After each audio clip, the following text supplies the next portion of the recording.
બનાસકાંઠા જિલ્લાના મુખ્ય મથક પાલનપુરમાં ગુરુવારની રાત્રે ચકચારી ઘટના સામે આવી હતી.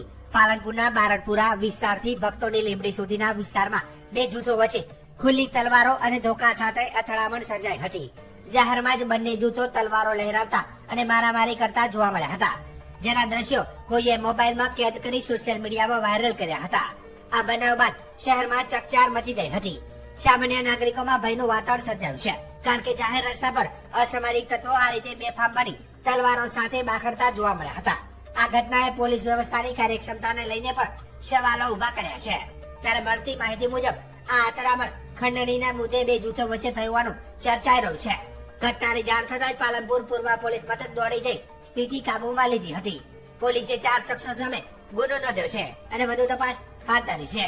સ્થાનિક લોકોનું કહેવું છે કે શહેરમાં આવા ગુનેગાર તત્વો નીડર થઈને હથિયાર સાથે ફરતા હોય તો સામાન્ય નાગરિકોની સુરક્ષા કેવી રીતે થશે?